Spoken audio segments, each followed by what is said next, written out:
ጎረቤትህ በጣም ትልቅ ስፒከር አለው። ነገ የልጁ ልደት ነው።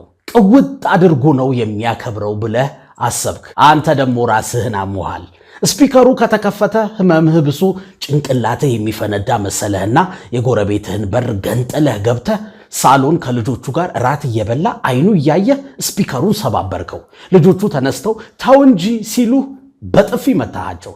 ጎረቤትህ ዝም ብሎ የሚያይ ይመስልሃል? ይሄ ነውር አይደል? የእስራኤል መንግስት ያደረገው ይሄንን ነው። የሰው ሀገር ገብቶ የኒውክሌር ማበልጸጊያ ነው ያለውን በሙሉ አፈነዳ። ጀነራሎች፣ ሳይንቲስቶች ሳይቀር ገደለ። ኢራን ራሷን የመከላከል መብት የላትም። ባለቤቱን ካልናቁ አጥሩን አይነቀንቁ። ኦፍኮርስ የሰጠሁት ምሳሌ በጣም ተራና ቀላል ይሆናል። የነ እስራኤል ጉዳይ ደግሞ ውስብስብ ጂኦፖለቲክስ የመኖርና ያለመኖር ጉዳይ ይሆናል። ነገር ግን ውስብስቡን ፖለቲካ ተንትነ ብትረዳውም ትክክል አይደለም። የአንድን ነፃ ሀገር ሉዓላዊነት መድፈር በዓለም ሕግ ራሱ ልክ እንዳልሆነ ይታወቃል። ራሽያ ዩክሬንን እንዳደረገቻት ማለት ነው። ፑቲን ስጋት ነበረው፣ ዩክሬን በቅርቡ የኔቶ አባል ትሆናለች። ያኔ አሜሪካና አጋሮቿ በሬ ድረስ ይመጣሉ፣ ያጠቁኛል፣ ሳይቀድሙኝ ልቅደማቸው ብሎ የዛሬ 3 ዓመት የሰው ሀገር ወረረ። ከዛ አሜሪካና አውሮፓ ፑቲን ሉዓላዊ ሀገር ደፍሯል፣ ዩክሬንን በምንችለው ሁሉ እንደግፋለን አሉ። ለኢራን ሲሆን ግን ይሄ አይሰራም። ለምን እንዲሆን አንልም? ምክንያቱም ዓለም እንደዚህ ናት። ዛሬ በጣም አሳጥሬ ስለ ፓወር ፖለቲክስ ወይም ስለ ዓለም የፖለቲካ ኃይል አሰላለፍ አወራለሁ። ዓላማዬ ግን ከዛ ውስጥ የሚገርሙ የህይወት ትምህርቶችን ፈልቅቆ ማውጣት ነው። ስትተገብረው የሚቀይርህን አስገራሚ የህይወት ትምህርት ታገኛለህ። እዚህ ጋር ይጀምራል። 1948 እስራኤል ተመሰረተች። አይሁዶች በአውሮፓ ከደረሰባቸው ከብዙ ግፍ መከራና ስቃይ በኋላ የጽዮናዊነትን ህልም ይዘው ሀገር ሆኑ። እንደ ሀገር የተቀበለቻት የመጀመሪያው የሙስሊም ሀገር ኢራን ነበረች። ሻሆች በኢራን በሚመሩ ጊዜ ከእስራኤሎችና አሜሪካኖች ጋር ፍቅር በፍቅር ነበሩ። በንግድ በደህንነት ይተባበሩ ነበር። 1979 ላይ ግን ነገሮች በሙሉ ተገለባበጡ። የኢራን አብዮት ሻሆችን አውርዶ የእስላም ሪፐብሊክ መሰረተ። አዲሱ መሪ አያቶላ አሊ ሐሜኔይ እስራኤልን ትንሿ ሰይጣን አሜሪካንን ደግሞ ትልቁ ሰይጣን አሏት። እስራኤልን እንደሚያጠፏትም ቃል ገቡ። ወቅቱ ደግሞ ቀዝቃዛው ጦርነት ነበር። አሜሪካና ሶቪየት ዩኒየን ቼዝ ይጫወቱ ነበር። የቼዙ ጠጠሮች ደግሞ ሀገራት ናቸው። አሜሪካ የኢራን ነበረች፣ ከዛ ተገልብጣ የራሽያ ሆነች። የመካከለኛው ምስራቅ የኃይል አሰላለፍ ተቀያየረ። ኢራን እስራኤልን የሚቃወሙትን በሙሉ መርዳት፣ ማስታጠቅ ጀመረች። ፕሮክሲ ዋር ማለት ነው። አንተ በቀጥታ ከጠላት ጋር አትዋጋም፣ ግን ጠላትን የሚወጉትን ሁሉ ትረዳለህ። የእስራኤል መሪ ብትሆኑ ሊያጠፋችሁ ቃል የገባን ጠላቶቻችሁን የሚረዳን ሀገር እንዴት ነው የምታስቆሙት? ትልቁ የእስራኤል መሪዎች የቤት ስራ ይሄ ነበር። ቤንጃሚን ኔታንያሁ በወጣትነቱ በ1993 አንድ መጽሐፍ ጻፈ፣ A Place Among the Nations የተባለ። አጀንዳው ጎረቤቶቻችን ተኩላዎች ናቸው፣ ጠንካራ ፈረስ መሆን አለብን ይላል። እስራኤል በሰላም ተኝታ እንድታድር 7 ሀገራት መደምሰስ ወይም መዳከም አለባቸው አለ በመጽሐፉ። ይሄ ሰው ከዓመታት በኋላ የእስራኤል መሪ ሆነ። ዓለም በመካከለኛው ምስራቅ ጉዳይ ሲከራከር ቤንጃሚን ኔታንያሁ ኢዝራኤል ሎቢን ተጠቅሞ ሀያላኑን አሰልፎ ህልሙን ለማሳካት ወደ ድርጊት ገባ። አሜሪካን በቀጥታና በተዘዋዋሪ ያሳተፋት እሱ እየመራ አንድ በአንድ 6ቱን ሀገራት ደመሰሰ። በ2003 አሜሪካ ኢራቅ ኒውክሌር እየገነባች ነው ብላ ሳዳም ሁሴንን ከስልጣን በማውረድ ስም ኢራቅን ወረረች። በሚሊዮን የሚቆጠሩ የኢራቅ ዜጎችን ገደለች። ከዛ ወደ አፍጋኒስታን ዞረች።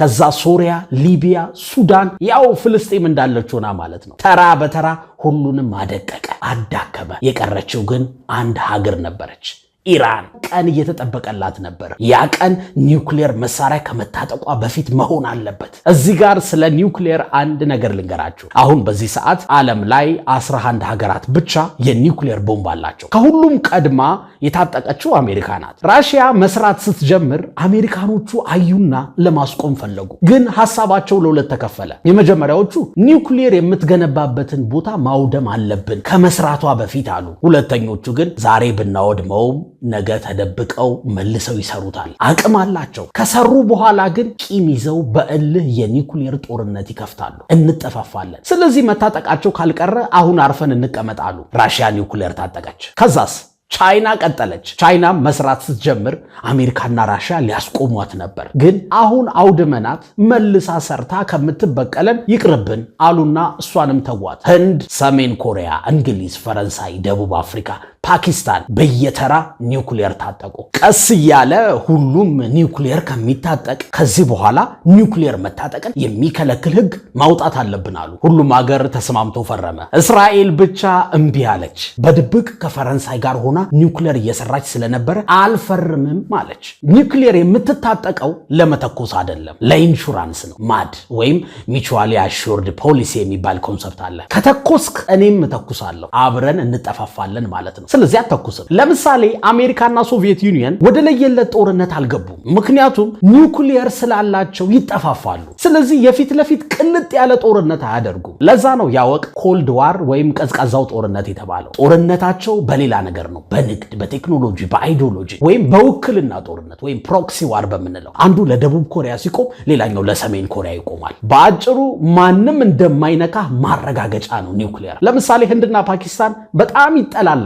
የፈለገ ቢጣሉ ግን ወደ ለየለት ጦርነት አይገቡም፣ ምክንያቱም ሁለቱም ኒውክሊየር አላቸው። እንደውም የሶስተኛው ዓለም ጦርነት ያልተነሳው ኒውክሊየር ያላቸው ሀገራት መጠፋፋትን ፈርተው አርፈው ስለተቀመጡ ነው ይባላል። የኒውክሊየር ቦምብ ለዓለም ሰላም የራሱ ጥቅም አለው የሚባል ስኩል ኦፍ ቶት አለ ወይም የምሁራን ሐሳብ። ስለዚህ እስራኤል ከኔ ውጪ መካከለኛው ምስራቅ ውስጥ ማንም ኒውክሊየር መሳሪያ ሊኖረው አይችልም ትላለች። ምክንያቱም እኔ ኃላፊነት ይሰማኛል፣ አልተኩሰውም። ሌላው የአረብ ሀገር ግን ከታጠቀ ተኩሶ ያጠፋኛል። ኢራን ኒውክሊየር ከያዘች ለኔ ብቻ ሳይሆን ለዓለም ሁሉ ስጋት ናት ትላለች። ይሄ ማለት በሌላ አነጋገር ኬክ አቅርበህ ይሄ ነገር ብዙ ስኳር አለው ይቅርባችሁ ብለህ ሌላውን ከልክለህ አንተ ያጣጣምክ እንደመብላት ማለት ነው። ያው አሜሪካና አውሮፓ ኢራን ከታጠቀች ሳውዲም ቱርክም ሌላውም ለደህንነቴ እኮ ያስፈልገኛል ብለው ኒውክሊየር ለመታጠቅ ይሻማሉ፣ ይጣደፋሉ። ላይክ ህፃናት የሱን ከረሜላ እኔም እፈልጋለሁ እንደሚሉት አይነት ሁሉም ሀገር ለኔም ይላል የሚል አስተሳሰብ አለ። ስለዚህ ኢራንን መከልከል አለባቸው። ኢራን በድብቅ ለመታጠቅ ሞክራ ነበር። ብዙ ማዕቀብና ፈተና በዛባት። በ2016 ግን እሺ አቆማለሁ ብላ ተስማማች። ኦባማ በነበረ ወቅት ማለት ነው። እንደውም ለኦባማ በኢንተርናሽናል ፖለቲካ ታሪኩ ያሳካው ትልቁ ስኬት ነበር ከኢራን ጋር በሰላም መጨረስ። ቤንጃሚን ኔታንያሁ ግን ኢራን ተስማምታም አላመነም። ትራምፕ በ2017 ሲመረጥ ስምምነቱን ቀደደና ማዕቀብ ጣለባት ድጋሚ። ከዛ እሷም እንደ ድሮ ለማበልጸግ ጥረቷን ጀመረች። በዚህ ዓመት ሰኔ ላይ ኒውክሊየር ልትታጠቅ ሳምንት ነው የቀራት ብሎ የእስራኤሉ መሪ የአሁኑን ጥቃት ከፈተ። በነገራችን ላይ በሁለቱ ሀገራት ጉዳይ ሳይድ መያዝ ለኛ አይጠቅመንም። ምክንያቱም አንደኛ ለነሱ የምንጨምርላቸው ወይም የምንቀንስላቸው ነገር የለም። ሁለተኛ በእነሱ ጫማ ውስጥ ብንሆን የምናደርገው እነሱ ራሳቸው ያደረጉትን ሊሆን ይችላል። ወሳኙ ነገር ግን እኛ ለህይወታችን ምን እንማር የሚለው ነው። የመጀመሪያው የምንማረው ትምህርት ቀይ መስመር ይኑርህ። እስራኤል የኔ ቀይ መስመር ኢራን ኒውክሊየር ለመታጠቅ ስትሞክር ነው ብላ ጦርነት ከፈተች አይደል? ልክ ትሁንም አትሁን አንተስ በህይወትህ የማታስደፍረው ቀይ መስመርህ ምንድን ነው? ውዱ አይምሮህን በቀላሉ አታስደፍር። አይምሮህን በማይረባ ወሬ፣ ክርክር፣ ቀልድ፣ እንቶ ፈንቶ የሚሞሉ ሰዎች ጋር አትዋል። ስልክህም ላይ እንደዚህ አይነት ነገሮች ሲመጡ አትስማ።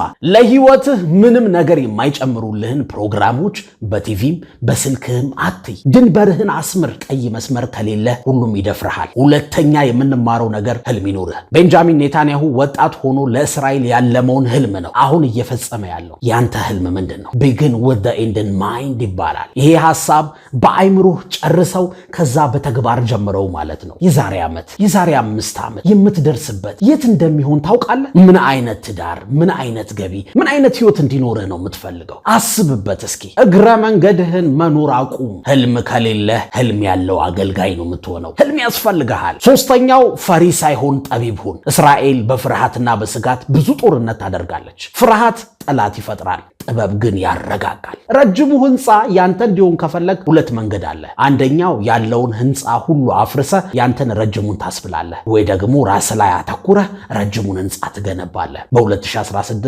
ኦባማ ኢራንን አሳምኖ ወደ ሰላም አምጥቷት ነበር። የኔታንያሁ ፍርሃት ግን ያንን ስምምነት አስቀድዶ ወደ ጦርነት አስገባው። በጉልበት ማንንም አታንበረክክም። ጮክ ብለህ ስላወራህ ልክ ነህ ማለት አይደለም። ሰዎችን በጥበብ እንዴት እንደምታሸንፋቸው እወቅ። ትምህርት ቤት ወይ ዩኒቨርሲቲ ዩኒቨርሲቲ ሰዎችን ስለማሳመን፣ ስለመግባባት፣ የፈለከውን ነገር ከሰዎች ስለማግኘት ላትማር ትችላለህ። ራስህን ግን አስተምረው፣ አንብብ። ለምሳሌ የዴል ካርኒጊን ሃው ቱ ዊን ፍሬንድስ ኤንድ ኢንፍሉዌንስ ፒፕልስ የሚለውን መጽሐፍ ብታነብ ከሰው ጋር ያለህ ግንኙነት እስከ መጨረሻው ይቀየራል። ይሄ መጽሐፍ በአማርኛም በእንግሊዘኛም ታገኘዋለህ። አንብበው። እስከ መጨረሻው አብራችሁኝ ስለቆያችሁ ስላደመጣችሁኝ በጣም አድርጌ አመሰግናለሁ።